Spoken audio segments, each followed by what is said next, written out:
আম্মু, তুমি খাইছো? মায়ের থেকে কোনো উত্তর না পেয়ে আয়াত নিজের পাশে চেয়ারটা টেনে দিয়ে বলে, বসো, খেয়ে নাও। তোমাকে বলি নাই আমার জন্য না খেয়ে অপেক্ষা করবে না? অপেক্ষা করার লোক কে বাসায় আনলেই তো আম্মু ছুটি পায়। মায়ের কথা শুনে আয়াত আর কিছু না বলে চুপচাপ খেয়ে উঠে যায়। পরের দিন ভার্সিটিতে এসে গাড়ি পার্ক করে নামতেই আয়াত খুশবুর মুখোমুখি হয়। খুশবু মাত্রই রিদানের গাড়ি থেকে নেমে দাঁড়িয়েছে। আয়াতকে সামনাসামনি দেখে চোখটা ঘুরিয়ে অন্যদিকে তাকায়। রিদান গাড়ি পার্ক করে আসলে আয়াত ওর সাথে ভার্সিটির বিষয়ে কথা বলতে বলতে অফিস রুমের দিকে আগায়। খুশবু আয়াতের যাওয়ার দিকে তাকিয়ে নিজেও ডিপার্টমেন্টের দিকে আগায়। আজকে আসতে একটু দেরি হয়ে গেছে। বন্যা টেক্সট করে জানিয়েছে ও ক্লাসরুমে আছে, তাই খুশবু ক্লাসরুমের দিকেই আগায়। পরপর দুটো ক্লাস করে খুশবু আর বন্যা ক্যান্টিনের দিকে আগায়। ক্যান্টিনে এসে চোখ বুলিয়ে কোথাও বসার মতো কোনো ফাঁকা জায়গা না দেখে খুশবু বন্যার হাত ধরে বেরিয়ে যেতে লাগলে বন্যা বলে, দোস্ত চল স্যারের ওখানে বসি। বন্যার কথা শুনে খুশবু এক কর্নারে টেবিলে আইদ আর রিদানকে বসে কফি খেতে দেখে বন্যার দিকে চোখ মুখ কুঁচকে তাকায়। বন্যা সেদিকে খেয়াল না করে খুশবুকে টেনে নিয়ে ওদের সামনে দাঁড়িয়ে বলে, ডোন্ট মাইন্ড স্যার, কোথাও বসার জায়গা পাচ্ছি না, আপনাদের এখানে বসতে পারি? বন্যার বিনীত সুরে বলা কথা শুনে খুশবু ওর দিকে অবাক হয়ে তাকায়। এই মেয়েটা পারেও বটে, কিন্তু আইদের সামনে এভাবে আসায় খুশবুর খুবই অস্বস্তি হচ্ছে। আজকে আর আইদের ক্লাস না থাকায় পরে আর ওর সাথে দেখা হয়নি। আইদ রিদানকে কিছু বলতে না দেখে খুশবুর দিকে এক পলক তাকিয়ে বলে, ইয়া শিওর, ওয়াই নট। বন্যা খুশি মনে রিদানের পাশে ফাঁকা চেয়ারটায় বসতে লাগলে রিদান চোখ মুখ কুঁচকে বলে, ও পাশেরটায় বসেন। কেন রে, আমার গায়ে কি বিশ্রী গোবরের গন্ধ বের হচ্ছে যে তোর পাশে বসলে গন্ধ তোর ওয়াক আসবে? বন্যা অপমানিত হয়ে মনে মনে বিড়বিড় করতে করতে রিদানের দেখিয়ে দেওয়া চেয়ারটাই বসে পড়ে। খুশবু আর কিছু না ভেবে রিদানের পাশের চেয়ারটাই বসে পড়ে। তাছাড়া যে ওকে আইদের পাশে বসতে হবে। খুশবু এভাবে বসা দেখে আইদ মনে মনে একটু হাসে, কিন্তু খুশবু পরে আরও বিপদে, কারণ এবার আইদ ওর একদম সামনাসামনি হয়ে গেছে। আইদ স্বাভাবিকভাবে কফিতে চুমুক দিল। খুশবুর ভীষণ অস্বস্তি হচ্ছে, সাথে বন্যার প্রতি একরাশ বিরক্তিও লাগছে। রিদান ক্যান্টিনের ওয়েটার বয় ছেলেটাকে ডেকে খুশবুর জন্য একটা কোল্ড কফি আর স্যান্ডউইচ অর্ডার করে। বন্যাকে উদ্দেশ্য করে ওর দিকে না তাকিয়েই নিজের জন্য অর্ডারকৃত স্যান্ডউইচে এক কামড় বসিয়ে গম্ভীর স্বরে বলে, আপনি কি খাবেন অর্ডার দিয়ে দেন, নাকি আমাদের খাওয়ার দিকে তাকিয়ে থাকবেন? বন্যা রিদানের একের পর এক অপমান সহ করতে না পেরে দাঁত মুখ খিচে বলে, আপনার দিকে তাকিয়ে থাকলে আমার পেট ভরে যাবে। রিদান রেগে ওর দিকে তাকালে বন্যা মিনমিন করে সরি স্যার বলে। খুশবুকে মুখ টিপে হাসতে দেখে বন্যা ওর দিকে কাদো কাদো দৃষ্টিতে তাকায়।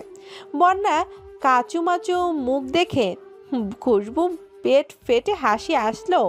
বেস্টের দুঃখে একটু দুঃখ প্রকাশ করায় ভঙ্গিমায় মুখটা একটু ব্যঙ্গিত করে ওখানে খাবার অর্ডার নেওয়ার জন্য দাঁড়িয়ে থাকা ক্যান্টিনের ছেলেটাকে বলে, এক্সকিউজ মি, ওর জন্য সেম দিয়ে দিয়েন, শুধু একটার জায়গায় দুটো স্যান্ডউইচ দিয়ে দিয়েন। কিরে, দুইটাই হবে না নাকি চারটা লাগবে? খুশবুর লাস্ট কথাটা শুনে বন্যা ফ্লোরে হাত পা ছড়িয়ে বাচ্চাদের মতো চিৎকার দিয়ে কান্না করতে ইচ্ছে করছে। একটু খেতে পছন্দ করে, এর জন্য ওর ভালোবাসার মানুষটির সামনে ওকে এভাবে হেনস্থা করবে। বন্যাকে দেখে মনে হচ্ছে এক্ষুনি কেঁদে ফেলবে। তার উপর আবার রিদান বলে, আপনি এখনো দাঁড়িয়ে আছেন যে? যান, ওনার জন্য 4টা স্যান্ডউইচ নিয়ে আসেন, আর হ্যাঁ, সাথে আরো 4টা বার্গার আর 4টে পিৎজাও নিয়ে আসবেন। দেখেই বোঝা যায় ঠিক খেতে পারবেন। ছেলেটি চলে গেলে বন্যা রেগে হুড় হুড় করে বলে, আমি একটু হেলদির জন্য আপনি আমাকে এভাবে ইনসাল্ট করতে পারেন না। কখন থেকে একের পর এক ইনসাল্ট করেই যাচ্ছেন। একজন টিচারের থেকে স্টুডেন্ট বুঝি এই বিহেভ ডিজার্ভ করে? টিচারকে নিয়ে আজে বাজে কথা বলা যায়, তাকে মাল বলা যায়, আর টিচারের থেকে এই বিহেভিয়ার ডিজার্ভ করা যায় না? আইদ এতক্ষণ ধরে ওদের কাহিনী নীরব দর্শকের মতো দেখলেও রিদানের একথা শুনে হতভম্ব হয়ে বন্যার কাচুমাচু করে ফেলা মুখের দিকে তাকিয়ে আবার চট করে খুশবুর দিকে তাকিয়ে চোখাচোখি হতেই দুজনের দৃষ্টি ফিরিয়ে নেয়। পরক্ষণেই আবার রিদানের ধমকে বলা কথা দুজনেই শুনে ওদিকে দৃষ্টিপাত করে। কি হলো, চুপ আছেন কেন? Answer me. খুশবু সবার অগোচরে রিদানের হাতটা ধরে চোখ ইশারায় ওকে শান্ত হতে বলে। বন্যা মিনমিন করে বলে, আমি এমন কিছু কখন বললাম? ও রিয়েলি মিস, তা আপনার রিদ বেবিটা কে শুনি? আমার ফিয়ান্সে, তাকে আমি রিদ বেবি নাই, রিদু জানো বলি নাই, আরও কিছু বলি, তাতে আপনার কি? আপনি এমনভাবে রিয়াক্ট করছেন যেন আপনাকেই বলছি। ও গড, এমন দিন যেন কখনো না আসে। আমার তো আপনার বউয়ের জন্য কষ্ট হচ্ছে, সে আপনার ঘর করবে কি করে? বন্যার নাটকীয় ভঙ্গিতে বলা কথা শুনে হুট করে রিদানের চোখ মুখের রং পাল্টে যায়। খুশবু ভাইয়ের দিকে অসহায়ভাবে তাকিয়ে পানির গ্লাসটা এগিয়ে দেয়। রিদান পানিটা খেয়ে খুশবুর মাথায় হাত দিয়ে বের হয়ে যায়। খুশবু সেদিকে তাকিয়ে বন্যাকে বলে, তোর কি সবসময় উল্টাপাল্টা না বললে শান্তি হয় না? খাবার এসে গেছে, এবার সব খা, আমি বাসায় যাচ্ছি। যা বাবা। স্যার না ধমকে উঠে গেল। আবার খুশবু রানীরই বা কি হলো? কিছুই তো বুঝলাম না। সে যাই হোক, এত খাবার আমি কি এখন একা খাবো? আর এত টাকাও তো আমার কাছে নেই। এত খাবার অর্ডার যখন দিয়েছে তখন বিলটাও দিয়ে যেতে পারতো। আপনি এগুলো ওনাকে পার্সেল করে দেন। আইদের কথা শুনে বন্যা লজ্জা পেয়ে যায়। আইদকে উঠে গিয়ে বিল পেমেন্ট করতে দেখে ওর লজ্জাটা আরও দ্বিগুণ হয়ে যায়। ওর এসব শুনেই আইদ টাকা দিয়ে দিল। ছিছি, লজ্জার বিষয়। বন্যা পার্সেলগুলো দেখে তার ভিতর আবার অনেকগুলো চকলেট দেখে হতভম্ব হয়ে ওয়েটারকে জিজ্ঞেস করলো সে জানার। স্যার, চকলেটগুলো দিতে বলেছেন। আইদকে দেখে কথাটা বললে বন্যা আইদের যাওয়ার পানে তাকিয়ে দৌড়ে বের হয়ে এসে আইদের সামনে দাঁড়ায়। স্যার, রিতা স্যারের কথা শুনে আপনিও মনে করেছেন আমি সত্যি এত খাই? এত ফাস্টফুড কেউ একা খেতে পারে বলেন? এই জন্যই তো পার্সেল করে দিতে বললাম, বাসায় যে সবাই মিলে খেয়ে নিও। বাট স্যার, এতগুলো চকলেট কেন? আবার যাতে পোকা চকলেট খেতে পারি না। দাঁতে পোকা শুনে আইদ মনে মনে ভাবে, সত্যি মেয়েটার মাথায় প্রবলেম আছে, কোথায় কি বলতে হয় জানে না, বাট ইনোসেন্ট আছে, তাই তো নির্দ্বিধায় সত্যি বলে দিল। আইদ ঠোঁটের কোণে হাসি ফুটিয়ে বলে, বাসার বাচ্চাটাকে দিয়ে দিও। বন্যাকে হতভম্ব করে আইদ আর ওকে কিছু বলার সুযোগ না দিয়ে দ্রুত হেঁটে চলে যায়। খুশবু বাইরে আসতেই রিদান গাড়ি নিয়ে বের হয়ে যায়। খুশবু এখন বিরক্ত মুখে রোদের মাঝে রিকশার জন্য ওয়েট করছে। পাশে গাড়ির হর্নের শব্দে খুশবু ফিরে তাকালে আইদ ড্রাইভিং সিটে থেকে গাড়ির ফ্রন্ট ফোরটা খুলে দেয়। খুশবুকে তাও এক ধ্যানে দাঁড়িয়ে থাকতে দেখে আইদ নরম সুরে বলে, উঠে এসো। খুশবু আইদের দিকে কিছু সময়ের জন্য থমকে তাকিয়েছিল। মানুষটার মুখের দিকে তাকালে খুশবুর আর চোখ ফিরাতে পারে না। মনের সব ঘৃণা অনুভূতিতেও কিছু সময়ের জন্য ভুলে যায়। আইদের কথা কানে আসতে খুশবু চমকে ওঠে। ওর থেকে চোখ ফিরিয়ে নিয়ে গাড়িতে উঠে বসে। ডোর আটকে দিয়ে বাইরের দিকে তাকিয়ে থাকে। কয়েক সেকেন্ড পর আইদকে নিজের খুব কাছে অনুভব করে সামনে ঘুরে ওকে দু হাতে ধাক্কা মারে, কিন্তু খুশবুর শক্তির সাথে আইদে একটু নড়চড় হয় না। ডোন্ট টাচ মি, লজ্জা করে না এভাবে কাছে আসতে? ভার্সিটির সামনে রাস্তার মাঝেও এসব শুরু করেছেন। ছি, আপনার থেকে এর থেকে বেশি কি বা আশা করা যায়? আইদ সিট বেল্টটা বেঁধে দিয়ে সরে বসতেই খুশবু হতভম্ব হয়ে যায়। আইদ কিছুক্ষণ গাড়ির স্টিয়ারিংয়ে হাত রেখে নিজের রাগটাকে কন্ট্রোল করার চেষ্টা করে গাড়ি স্টার্ট দেয়। খুশবু আইদকে রেগে যেতে দেখে কিছু না বলে গাড়ির পাশ দিয়ে বাইরের দিকে তাকিয়ে থাকে। বাসার সামনে গাড়ি থামলে খুশবু গাড়ি থেকে নেমে অন্যদিকে তাকিয়ে থেকেই বলে, রোজ রোজ আমাকে এইভাবে পৌঁছে দেওয়ার কোনো প্রয়োজন নেই, আমি একা একাই যাতায়াত করতে পারি। আর কিছু? আইদের এমন কথা শুনে খুশবু কিছু না বলে গাড়ি থেকে নেমে যেতে লাগলে আইদের কথা শুনে থেমে যায়। ফার্স্ট অ্যান্ড লাস্ট বারের মতো বলছি, ফার্দার আমার সাথে এমন বিহেভ করার সাহস করবে না। তোমাকে টাচ করার সম্পূর্ণ রাইট আমার আছে। আইদের তীক্ষ্ণ মেজাজের সাথে কাট গলায় বলা কথা শুনে খুশবুর কিছু না বলে চুপচাপ গাড়ি থেকে নেমে দাঁড়ায়। তার সাথে আইদের উপর আরও একরাশ রাগ ঘৃণা যোগ হয়। খুশবুর খুব বলার ইচ্ছা হচ্ছিল, বউ কি শুধু ভোগের বস্তু? কিন্তু রাগে ঘৃণায় আর কিছু না বলেই গাড়ি থেকে নেমে আসে।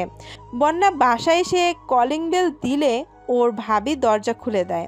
বন্যা মুচকি হেসে হাতের ব্যাগটা ভাবির হাতে দিলে উনি ব্যাগের ভিতরে দেখে বলে, এত এইসব কিনছো কেন? ভাবিকে তো সত্যিটা বলা যাবে না, স্যার দিয়েছে শুনলে আবার উল্টোপাল্টা ভাবতে থাকবে। বন্যা মনে মনে ভেবে বলে, কেন ভাবি, আমি কি তোমাদের জন্য কিছু আনতে পারি না? অবশ্যই পারো, বাট এত সব আবার ভেতরে অনেকগুলো চকলেট। তা চকলেট বুঝি তোমার ছোট আম্মাজানের জন্য? ভাবি, আমি ফ্রেশ হয়ে আসছি। খুশবু রাতে স্টাডি টেবিলে পড়তেছিল, সে সময় ফোন বেজে উঠলে বন্যা ভেবে না দেখেই রিসিভ করে ওপাশ থেকে কিছু বলার সুযোগ না দিয়ে নিজে থেকেই বলে, মেজাজ খারাপ করিস না, এমনিতেই কিন্তু মাথা গরম আছে। অনেক কষ্টে মাথা ঠান্ডা রেখে পড়তে বসেছি, এখন তোর আজে বাজে কথা বলে মাথা বিগড়ে দিস না। ফাইনাল এক্সামের তো ডেট দিয়ে দিয়েছে, প্রিপারেশন কেমন তোমার? কথাটা শুনে ফোনের নাম্বারের দিকে তাকিয়ে খুশবু হতভম্ব হয়ে যায়, তার সাথে মেজাজটাও খারাপ হয়ে যায়। তখন যা তা বলে মেজাজ দেখিয়ে এখন ফোন দিয়ে নরম সুরে কথা বলছে, মেজাজ তো খারাপ হবারই কথা। খুশবুর জবাব দেওয়ার ইচ্ছা না থাকলেও বেয়াদবি করবে না এর জন্য এক কথায় উত্তর দেয়, মোটামুটি। ডিনার করছো? হুম। ওকে, পড়া শেষ করে ঘুমিয়ে পড়ো। কথাটা শেষ করে আইদ ফোন রেখে দেয়। খুশবুর থেকে পাল্টা কিছু কথা আশা করে লাভ নাই, এর জন্য নিজেই কল কেটে দেয়। দেখতে দেখতে 3 মাস পেরিয়ে গেছে। খুশবুর সেকেন্ড ইয়ারের ফাইনাল এক্সামও হয়ে গেছে। এর মাঝে আইদের সাথে খুশবুর সম্পর্কে কোনো উন্নতি হয়নি। আইদ প্রায়ই খুশবুকে বাসায় ড্রপ করে দেয়, ওর একটু আধটু খোঁজ খবর রাখছে, কিন্তু খুশবুর মনে আইদকে নিয়ে কোনো পরিবর্তন আসেনি। আইদ খুশবুকে প্রায়ই বাসায় পৌঁছে দিয়ে যায়, আবার খুশবুর যাবতীয় প্রয়োজনীয় সব কিছুর দেখভাল করে। এর জন্য খুশবুর মা রমেশা বেগম আইদের উপর ভীষণ খুশি, কিন্তু আইদ বাসায় আসে না, এর জন্য উনি খুশবুকেই দোষারোপ করে। তাতে কি, খুশবু এসবে একটুও পাত্তা দেয় না। আইদের মাঝে একদিনও খুশবুর বাসায় আসেনি। এতদিন খুশবুর এক্সামের দোহাই দিয়ে না আসলেও আজকে খুশবুর বাবার সাথে রিদানও আসার জন্য ফোন দিয়েছে। আইদ প্রথমত না করলেও তার যথাযথ কারণ দেখাতেও না পেরে অবশেষে খুশবুর বাসায় আসছে। ডিনার শেষে রাতে চলে যেতে লাগলেও খুশবুর বাবা মা যেতে দেয়নি, অবশেষে বাধ্য হয়ে থেকে গেছে। আইদ ওয়াশরুম থেকে ফ্রেশ হয়ে এসে দেখি খুশবু ভয়ার্থক মুখে বিছানার একপাশে কাচুমাচু মুখ করে বসে আছে। আইদকে শার্টের উপরের বোতাম খুলতে খুলতে নিজের দিকে এগিয়ে আসতে দেখে খুশবুর মুখ ঘুরিয়ে অন্যদিকে নেয়। খুশবুর রুমে এসি নাই, এর জন্য আইদের অসুবিধা হচ্ছিল, তাই শার্টের উপরের 2টা বোতাম খুলে দিয়ে খুশবুর পাশে ফাঁকা জায়গায় শুয়ে পড়ে। লাইট অফ করে ঘুমিয়ে পড়ো। আইদের কথা শুনে খুশবু হতভম্ব হয়ে ওর দিকে তাকিয়ে থাকে, যেন একথা ওর একটু বিশ্বাস হয়নি। আইদ খুশবুকে কিছুক্ষণ বোঝার চেষ্টা করে বলে, তুমি কি অন্য কিছু আশা করছিলে? যে লোক বিয়ের প্রথম রাতে নববধূর উপর অধিকার ফলানোর আগে এক দণ্ড ভাবে না, এতে তার মতো কিনা, তার থেকে আর কি বা আশা করা যায়? আইদ খুশবুকে কথাটা মুখ ফসকে বলে ফেলেছিল। এইচএসসি পরীক্ষার পর লম্বা ছুটি থাকলেও সবাইকে ভার্সিটির অ্যাডমিশনের জন্য দৌড়ঝাঁপ করতে হয়, ঠিক তেমন খুশবু এইচএসসি পরীক্ষার পর পাবলিক বিশ্ববিদ্যালয়ে পড়ার স্বপ্ন নিয়ে প্রথমবারের মতো ঢাকায় পাড়ি দিয়েছিল কোচিং করার উদ্দেশ্যে। তখন ওর ফ্যামিলি থাকতো কুমিল্লাতে। বাবা হাই স্কুলের প্রধান শিক্ষক ছিলেন। সেই সুবাদে ছেলে মেয়ের লেখাপড়া নিয়ে খুব সিরিয়াস ছিলেন। খুশবুর বড় ভাই রিদানও বাবার অনুপ্রেরণায় খুব ভালো ছাত্র ছিল। ঢাকা বিশ্ববিদ্যালয় থেকে স্নাতক শেষ করে স্কলারশিপ নিয়ে হায়ার স্টাডির জন্য বিদেশে অবস্থান করছে। অল্প দিনের মাঝে পড়াশোনার পাঠ চুকিয়ে রিদানের দেশে ফেরার কথা। গ্রামে বেড়ে ওঠা খুশবুর জন্য ঢাকার মতো ব্যস্ত নগরী খুবই নতুন পরিবেশ। বাবা এখানে কোচিংয়ে ভর্তি করে হোস্টেলে তুলে দিয়ে যায়। নতুন পরিবেশে নতুন নতুন মানুষজনের সাথে মানিয়ে নিতে খুশবুর খুবই হিমশিম খাচ্ছিল। এর মাঝেই বন্যার সাথে ওর বন্ধুত্ব হয়ে যায়। বন্যা ওর সাথে কোচিং করত, কিন্তু ওর ফ্যামিলি এখানে থাকে না। এর জন্য ও ফ্যামিলির সাথেই থাকতো। কোচিং টাইমে সপ্তাহে 3 থেকে 4 দিন ওর সাথে দেখা হতো। বাকিটা সময় বই পড়ে সময় কেটে যেত। এর মাঝে কয়েকদিন কোচিং থেকে আসার সময় খুশবু খেয়াল করছে কেউ একজন ওর পিছু নেয়, কিন্তু ঘুরে তাকানোর সাহস হয় না। একদিন খুব সাহস করে ঘুরে তাকিয়ে সাদা অ্যাপ্রন হাতে একজন সুদর্শন যুবককে দেখে খুশবু কিছু সময়ের জন্য থমকে তাকিয়ে থাকে। খুশবুর কি হয়ে গেল ও জানে না। ঠিক কতক্ষণ যে এভাবে ছেলেটির দিকে তাকিয়েছিল ও নিজেও জানে না। তার চেয়ে অবাক করা বিষয়, ও ঘুরে তাকাতেই ছেলেটা মিষ্টি একটা হাসি দেয়। এতক্ষণ যেন ওর ঘুরে তাকানোয় অপেক্ষায় ছিল। গজ দাঁতের হাসি দেখে খুশবুর বুকের মাঝে ধক করে ওঠে। খুশবুর মনে হয় একটা ছেলেকে এত সুন্দর হতে নেই। সুন্দর তো মেয়েদের ক্ষেত্রে, কই ওর ভাইও তো যথেষ্ট সুদর্শন। ফরেন কান্ট্রিতে গিয়ে আরও ফরেনারদের মতো হয়ে গেছে। ভিডিও কলে যতবার ভাইকে দেখে ততবার মুগ্ধ হয়, তাকিয়ে থাকে। এত হ্যান্ডসাম সুদর্শন একটা ছেলে যে ওর ভাই ভেবেই খুশবুর প্রাউড ফিল হয়। কিন্তু এ ছেলে সৌন্দর্যের কাছে যেন তার হার মেনে যাবে। সাদা অ্যাপ্রন আর গলায় স্টেথোস্কোপ দেখে খুশবুর বুঝতে পারে ছেলেটি মেডিকেল স্টুডেন্ট।